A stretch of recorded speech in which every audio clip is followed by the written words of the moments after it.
I'm Tracie VanSteinberg, and this is my God story. I didn't grow up in a Christian home.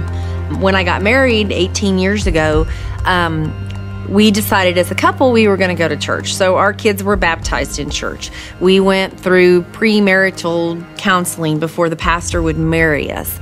But even as a couple, we both had totally different Christian backgrounds. If I was going to tell you where did my God story start, it started 5 years ago, probably 5 years ago. And that's when I truly felt like that I was a Christian, and I could say I was a Christian. Prior to that, I'm not really sure what I was. I was just somebody that was going to church, and because I did that, I thought that's what made me a Christian. God doesn't want us to just believe. If we all just believed and nobody was out there professing it, I don't think the Christian movement would be as far as it is today. I mean, I don't think I have anything to do with that.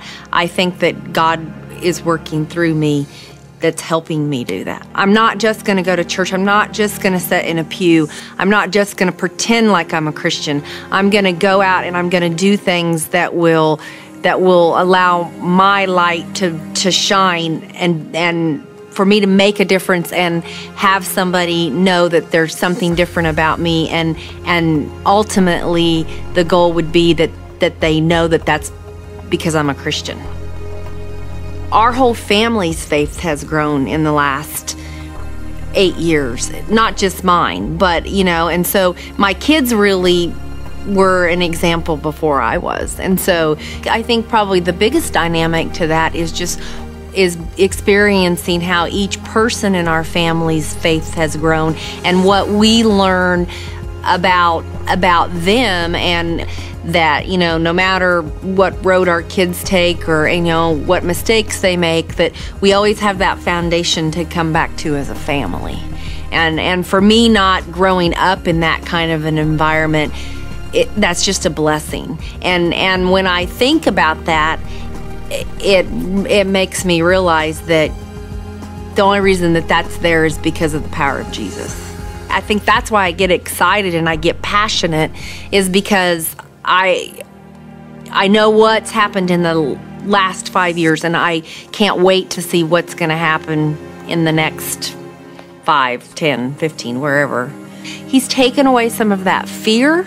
I think, there's a lot in our lives that we don't do because we're afraid. I think a lot of times Christians are afraid because they're afraid of rejection or they're afraid of confrontation. I know one thing that I've worked on in the last year is digging into the Word more, because my biggest fear is like coming in contact with an atheist or a Buddhist, and if they ask me, well, what is this thing, what is this religion that you believe in? Me not having the biblical knowledge to back that. And so one thing that I've started doing is I just take that little daily bread and I read the verse that's in there every day. And so in the last probably 6 weeks, I've probably looked at my Bible more than I have in the last 8 years. I don't know everything that God went through, so until I can understand some of that, I don't think I can fully understand what it means to be a Christian. And so with my growth, I hope as I continue to grow that I learn different things about the trials that Jesus went through, and that will help the trials that I go through seem not so important, I guess.